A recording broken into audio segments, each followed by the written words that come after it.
This comment was left on my structural dissociation video, so it's basically asking what's the difference between structural dissociation and IFS. Thank you for the nice comment, by the way. It's very kind of you. Just a reminder to anybody who sees this, I'm not a therapist or any other sort of professional. If I get anything wrong, please leave it in the comments. This is just what I understand to the best of my understanding.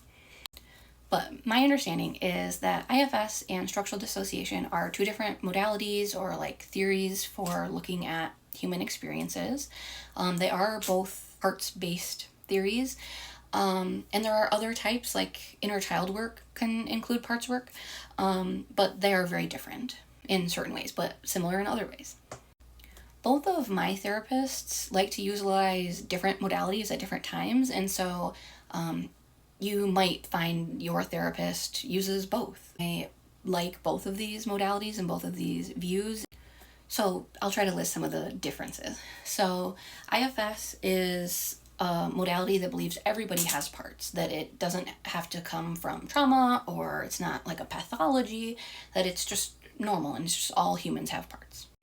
And that theory proposes a specific set of parts, and that includes your core self, your exiled parts, which are parts that you're kind of like ashamed of or feel the need to hide or avoid, and then two types of protective parts. So you have manager parts and firefighter parts. And manager parts, you might spend a lot of time in. Things like perfectionism or people pleasing. They can be coping methods that we spend a lot of time utilizing. And then firefighters are usually more kind of like event-based, like something happens and then you kind of urgently rush in with a firefighter. A lot of times that's when the manager part has kind of failed to keep the exile fully hidden or fully managed, then the firefighter will come out in kind of like an emergent way of trying to get things back under control. A core feature of IFS is the belief that all parts are good in the sense that they all developed for the purpose of being helpful and protecting you or just doing something positive for you. However, it's also normal to use IFS to work on getting certain parts to dial back a little bit and to let your core self out more. So it's not that we have to love all of our parts so much that we want them to be fully activated all the time, but that we empathize with them and respect them and understand that they have a purpose and that they're trying to help us. Structural dissociation is unique from IFS in that it is based on trauma. So it is believed to be something that people with trauma, whether that is like stereotypical PTSD where you had like one big traumatic event, or complex trauma, or a diagnosis like DID or OSDD or BPD. And in structural dissociation, there's only two types of parts. There is your apparently normal part, which for most people would be the part that you spend the vast majority of your time in. It's kind of how you manage to function at work and like out in the community, and it's kind of like your most socially acceptable version of yourself.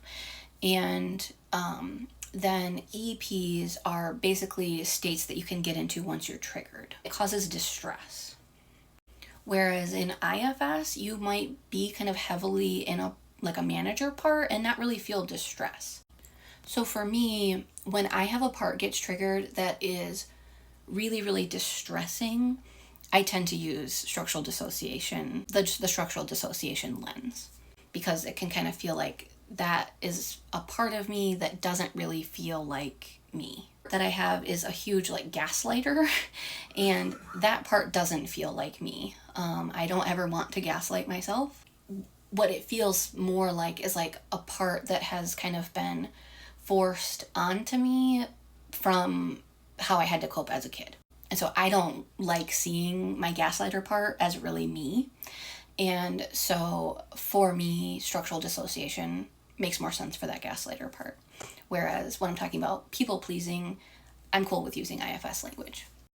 I think that when parts are dissociated from each other, or when there's amnesia between the parts, that is something that fits well within the structural dissociation framework, and I'm not sure if that really exists in IFS.